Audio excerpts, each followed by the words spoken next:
सकाळी 9:30 वाजेपर्यंत सांगलीमध्ये 9.48%, छत्रपती संभाजीनगरमध्ये 9.5% आणि नांदेडमध्ये 7.69% इतकं मतदान, सोलापुरात 7.24 आणि जळगावमध्ये 6.1 इतकी मतदानाची टक्केवारी।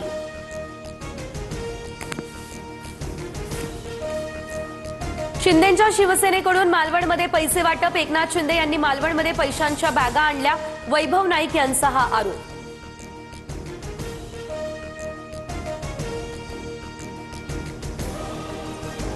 आम्ही पैशांनी निवडणूक जिंकत नाही, निवडणुकीतील पैशांचा गैरवापर हानिकारक, संपूर्ण निवडणूक रद्द झाली पाहिजे, सुप्रिया सुळे यांची मागणी।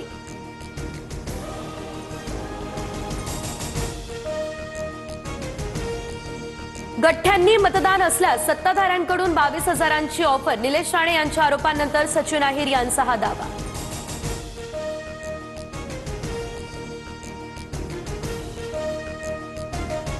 मतदानानंतर हिंगोलीमध्ये संतोष बांगर यांच्याकडून मतदानाच्या गोपनीयतेचा भंग झाल्याची चर्चा, मतदान केंद्रामध्ये संतोष बांगर यांच्याकडून जोरदार घोषणाबाजी।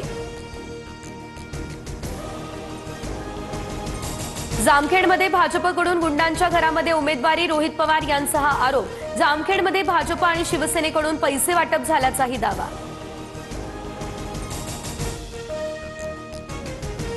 कोण गुंड आणि कोण चांगलं हे ठरवण्याचा अधिकार कोर्टाला, जे आम्हाला गुंड बोलतात ते गुंडांना घेऊन विमानात फिरलेत, रावसाहेब दानवे यांचा रोहित पवार यांच्यावर पलटवार। सुधारित निवडणूक कार्यक्रमाला नागपूर खंडपीठात आव्हान, निवडणूक आयोगाच्या निर्णयाविरोधातील याचिकेवर नागपूर खंडपीठात सुनावणी सुरू।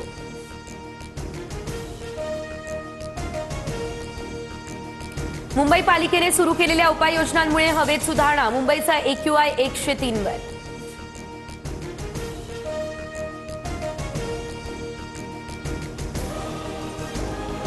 कराडमध्ये सहलीच्या बसचा भीषण अपघात, अपघातामध्ये 8 विद्यार्थी गंभीररीत्या जखमी।